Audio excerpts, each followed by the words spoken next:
आज हम भारतीय संस्कृति की विशेषता के बारे में पढ़ेंगे। तो देखिए इसके बारे में क्या लिखा गया है कि भारतीय संस्कृति एक बहुलवादी संस्कृति है जो अनेक परंपराओं के मेल से बनी है। इसका निर्माण किसी एक समय काल में न होकर विभिन्न समय कालों में हुआ है और समय काल में विश्व के बाहरी भागों से अनेक समूह एवं समुदाय, जैसे कि एग्जाम्पल के तौर पर समझाया गया है, जैसे कि आर्य, शक, कुषाण, यवन, हुण, मुस्लिम आदि के भारत आकर बसने और आपसी सामूहिक योगदान से हुआ है। और यहाँ पे बताया गया है कि इम्पोर्टेंट चीज़ क्या है कि भारतीय संस्कृति काफ़ी विविधतापूर्ण संस्कृति है। जैसे इसका वर्गीकृत किया गया, जैसे भौतिक विविधता, निर्जातीय विविधता और भाषाई विविधता, धार्मिक विविधता और सामाजिक विविधता को। और यहाँ मैप बनाया गया है, जैसे कि निर्जातीय विविधता को देखते हैं, जैसे कि मंगोलायड हो गया, काकेशियन, द्रविडियन और आर्य समूह, इंडो आर्यन। और भारतीय विविधता का स्टडी करते हैं तो यहाँ से 2000 से अधिक भाषाएं एवं बोलियाँ, 22 संविधान, मुख्य अल्पसंख्यक। और धार्मिक विविधता के बारे में स्टडी करेंगे तो हिंदू, मुस्लिम, सिख, ईसाई, जैन और बौद्ध। देखिए एक पॉइंट है सामाजिक विविधता, जैसे कि भोजन, वस्त्र, पहनावा, तीज त्योहार, कला, संस्कृति। 3 नंबर है इसी में। भारतीय संस्कृति प्राचीनता एवं आधुनिकता दोनों का अनोखा मेल है। वर्तमान में हजारों वर्ष पूर्व की सांस्कृतिक परंपराएं, रीति रिवाज बने हुए दिखाई देते हैं। आज भी हड़प्पा सभ्यता की परंपराएं, जैसे कि मातृ देवी की उपासना, शिव की पूजा, सामूहिक स्नान और प्राकृतिक पूजा आदि के तत्व, वैदिक मंत्रों का उच्चारण, कलाएं, परंपराएं भारतीय उसी तरह पालन करते हैं जैसा कि उनके पूर्वज करते थे। वर्तमान में भारतीय डायस्पोरा की दुनिया में विस्तृत है, वहाँ भी अपनी संस्कृति का पालन करता है। आधुनिक संस्कृति का भारतीय उतना ही शिद्दत से पालन करते हैं जैसे कि अन्य आधुनिक देश करते हैं। और 4 नंबर की है इसमें कि भारतीय संस्कृति भौतिकता या आध्यात्मिकता का सुंदर समन्वय है। प्राचीन काल में ही भारतीयों ने जीवन में सभी पक्षों को समान महत्व दिया, जिसका उदाहरण पुरुषार्थ की संकल्पना है, जिसमें धर्म, अर्थ, काम एवं मोक्ष सभी को बराबर महत्व दिया गया है। 5 नंबर है सार्वभौमिकता, सहिष्णुता, शांति और सह अस्तित्व को विश्वास करने वाली संस्कृति। यहाँ से स्टडी करेंगे कि विविधता में एकता के कारण। पहला है इसमें दार्शनिक कारण। तो दार्शनिक एवं वैचारिक स्तर पर भारतीय वैदिक काल से ही विविधता में, एकता में, मनोवृत्ति में विश्वास करते थे। ऋग्वेद में इसका संदेश प्राप्त होता है। वसुधैव कुटुंबकम की अवधारणा से इसे समझा जा सकता है कि ऋग्वेद में कहा गया है सत्य एक विप्र बहुधा वदन्ति, अर्थात सत्य एक होता है, विद्वान उसे अलग अलग समझते हैं। अब इसमें 2 नंबर है राजनैतिक कारण। अति प्राचीन काल से ही राजनीतिक रूप से भारत को एक भूखंड के रूप में समझा गया, जिसे जम्बू द्वीप कहा गया। हिमालय से लेकर कन्याकुमारी अंतरिक्ष के बीच शासन करने वाले शासकों को चक्रवर्ती कहा गया। शास्त्रों में शासकों से एकता को स्थापित करने के लिए आह्वान भी किया गया था। अशोक एवं अकबर जैसे शासकों ने भारतीय विविधता को बनाए रखने में महत्वपूर्ण योगदान दिया। और 3 नंबर है राष्ट्रीय आंदोलन की भूमिका। राष्ट्रीय आंदोलन के दौरान भारतीय संस्कृति के सभी पक्षों को बल दिया गया तथा प्राचीन भारतीय संस्कृति को उजागर किया। दयानंद सरस्वती ने वेदों को महत्व दिया। और 4 नंबर है संविधान की भूमिका। भारतीय संविधान सभी वर्गों को महत्व देता है। मूल अधिकार, कर्तव्य तथा नीति निर्देशक तत्वों ने भारतीय संस्कृति को बल दिया है। आगे है भारतीय संस्कृति के निरंतरता और सततता के कारण। आपसी सहयोग। 1 नंबर है कि अति प्राचीन काल से ही भारतीय सह अस्तित्व में विश्वास करने वाले लोग रहे हैं तथा आगे बढ़ने में एक दूसरे को सहयोग करते हैं। इसके कारण सभी प्रकार की संस्कृतियां यहाँ सतत रूप से विकसित होकर आगे बढ़ती रही है।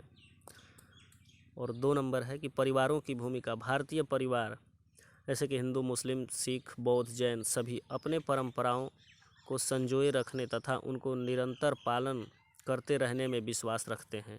आज भी अधिकांश परिवार परंपरागत रीति रिवाजों में विश्वास करते हैं और प्राचीन संस्कृति को बनाए रखने में इनकी महत्वपूर्ण भूमिका है। 3 नंबर है संतों एवं आचार्यों का योगदान, जैसे एवं गुरु शिष्य परंपरा का योगदान। भारतीय परंपरागत संस्कृति एवं परंपरा को बनाए रखने में संतों ने, आचार्यों एवं गुरु शिष्यों ने काफ़ी महत्वपूर्ण योगदान है। वर्तमान देश में विभिन्न भागों में अनेक बौद्ध एवं जैन मठ एवं हिंदू मठ एवं मंदिरों में संत ने अपने परंपराओं को बढ़ाने का कार्य करते हैं। संगीत एवं नृत्य के क्षेत्र में विभिन्न घरानों, लखनऊ, बनारस, दिल्ली, पटियाला घराना आदि द्वारा सदियों तक संगीत परंपरा को जिंदा रखा गया है। राष्ट्रीय आंदोलन एवं भारतीय संविधान 4 नंबर है, और इससे क्वेश्चन राइज होता है इम्पोर्टेंट कि प्राचीन विश्व में भारतीयों का सांस्कृतिक संबंध, यहाँ पे मैप बनाया गया है। जैसे कि इंडिया से यूरोप रिलेटेड है, और जैसे इंडिया से दक्षिण एशिया, श्रीलंका, मध्य एशिया और तिब्बत सिल्क रूट। आगे बढ़ते हैं। जैसे कि अति प्राचीन काल से ही भारत का विश्व के अनेक देशों से महत्वपूर्ण सांस्कृतिक व्यापारिक संबंध रहा है, और भारत का संबंध मुख्य रूप से वर्तमान पश्चिम एशियाई देशों इराक, सीरिया, ईरान आदि, रोम, यूनान, मध्य एशिया, चीन, दक्षिण पूर्वी एशिया, श्रीलंका आदि से भारत का विशेष जुड़ाव थे। ऐसे भारत एवं पश्चिमी देशों के संबंध के बारे में दर्शाया गया है कि भारत एवं पश्चिमी यानी चीन के साथ संबंध, दक्षिण एशिया के साथ संबंध, श्रीलंका के साथ संबंध। देखिए यहाँ पे बताया गया है कि भारत और चीन वाणिज्यिक संबंध थे। बौद्ध धर्म में कई बौद्ध यात्रियों ने भारत की यात्रा की शिक्षा ग्रहण की, यानी कि रेशम मार्ग, स्थल मार्ग से जल मार्ग से संबंध। देखिए आगे बढ़ते हैं। लिखा है कि भारतीय संस्कृतियों का विदेशों में प्रचार, कारण एवं परिणाम क्या हुए कि हड़प्पा काल से ही भारतीय संस्कृति का विश्व के अनेक हिस्सों में प्रसार हुआ। मध्य पूर्व, मध्य एशिया, तिब्बत, चीन, दक्षिण पूर्व एशिया आदि देशों में भारत के हिंदू जैसे कि जैन, बौद्ध संस्कृतियों के अनेक रूप रंगों, जैसे देखा यहाँ पे ब्रैकेट में दर्शाया गया है कि दर्शन, कलाएं, भाषा, साहित्य आदि का प्रसार हुआ। राजनीतिक रूप से भारत की सीमाएं भले छोटी बड़ी रही हो, सांस्कृतिक रूप से भारत की संस्कृति का प्रसार विश्व के एक बड़े हिस्से पर था, और इसे ही बृहत्तर भारत कहा जाता है। भारतीय संस्कृति के विदेशों में प्रसार के कारण, इसमें भारतीय संस्कृतियों का विदेशों में प्रसार के पीछे अनेक कारणों की भूमिका थी, जो निम्न है। पहला नंबर है इसमें कि व्यापार की भूमिका। हड़प्पा काल से ही भारतीय व्यापारियों ने विदेशी व्यापार को महत्वपूर्ण दिया था। भारत का विदेशी व्यापार मेसोपोटामिया, मध्य एशिया, दक्षिण पूर्व एशिया, तिब्बत, चीन, रोम आदि देशों से होता था। व्यापार के माध्यम से भारतीय संस्कृति के प्रसार को बल मिला, क्योंकि व्यापारियों के साथ अनेक संत, आचार्य, तीर्थयात्री भी दूसरे देशों में आते जाते थे। ये तो था व्यापार की भूमिका। अब धर्म की भूमिका देखते हैं। जो भारत अनेक धर्म जैसे हिंदू, जैन, बौद्ध आदि का जननी का देश है। सभी धार्मिक संप्रदाय अपने मतों के प्रसार में विश्वास रखते थे। फलतः भारत के अनेक ब्राह्मण पंडितों, बौद्ध एवं जैन आचार्यों ने दुनिया के अनेक दूसरे देशों का भ्रमण किया तथा वहाँ भारतीय संस्कृति को फैलाने का कार्य किया।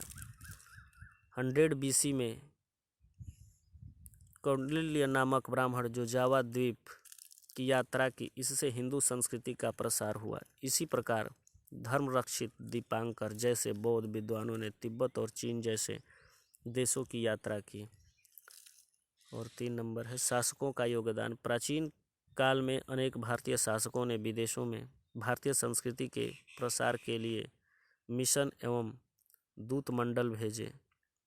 ऐसे अशोक द्वारा पश्चिमी देशों में सीरिया, मिस्र, अफ्रीका, यूनान आदि, श्रीलंका, म्यांमार आदि देशों में बौद्ध धर्म का प्रचार के लिए मिशन भेजा। इसी प्रकार कनिष्क द्वारा वर्तमान मध्य एशियाई देशों जैसे कजाकिस्तान, तुर्कमेनिस्तान, तजाकिस्तान आदि देशों में भारतीय संस्कृति को बढ़ावा दिया।